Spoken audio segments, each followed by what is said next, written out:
அடிக்கிற வெயிலுக்கு நல்லா சில்லுன்னு டேஸ்ட்டா ஒரு கோகனட் ஐஸ்கிரீம் எப்படி செய்யலாம்னு இன்னைக்கு பார்க்கலாமா?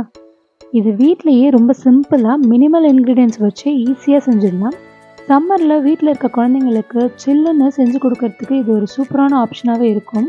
இதுக்கு ஃபர்ஸ்ட் நான் 2 இளநீய உடைச்சு எடுத்துக்கிறேன். தண்ணிய குடிச்சிடுங்க. உள்ள இருக்க வழுக்கைய மட்டும் தனியா ஒரு பவுல்ல கலெக்ட் பண்ணிக்கலாம்.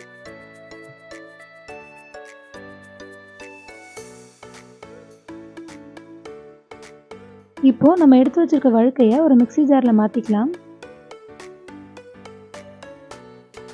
இது கூடவே திக்கா எடுத்த தேங்காய் பால் கொஞ்சமா ஆட் பண்ணிக்கோங்க.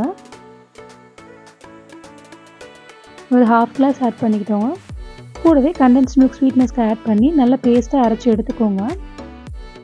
இப்போ ஒரு பவுலில் நான் ஃப்ரெஷ் க்ரீம் கொஞ்சமாக எடுத்திருக்கேன். அது கூட நம்ம பேஸ்ட்டாக அரைச்ச அந்த தேங்காய் விழுது இது கூட ஆட் பண்ணிக்கலாம். இப்போ எல்லாத்தையும் நல்லா மிக்ஸ் பண்ணிக்கலாம். இப்போ இது மேலே போட டாப்பிங்ஸ்க்காக நான் தேங்காவை சின்ன சின்னதாக கட் பண்ணி எடுத்து அதை ட்ரை ரோஸ்ட் பண்ணி இது மேலே தூவிக்கிறேன். இது ஒரு சூப்பர் அரோமா தரும் இந்த ஐஸ்கிரீமுக்கு. இதுக்கப்புறம் இதை ஓவர் நைட் ஃப்ரீஸ் பண்ணி எடுத்திங்கன்னா சூப்பரான ஐஸ்கிரீம் ரெடி ஆகிடும். பாருங்கள், சூப்பர் கன்சிஸ்டன்சியில் பயங்கர டேஸ்ட்டாக இருந்துச்சு. நீங்களும் கண்டிப்பாக ட்ரை பண்ணி பாருங்கள். பிடிச்சா லைக் அண்ட் கமெண்ட் பண்ணுங்கள். ஃப்ரெண்ட்ஸ் அண்ட் ஃபேமிலிக்கு ஷேர் பண்ண மறக்காதீங்க. கூடவே நம்ம சேனலை சப்ஸ்கிரைப் பண்ணவும் மறக்காதீங்க. தேங்க்யூ.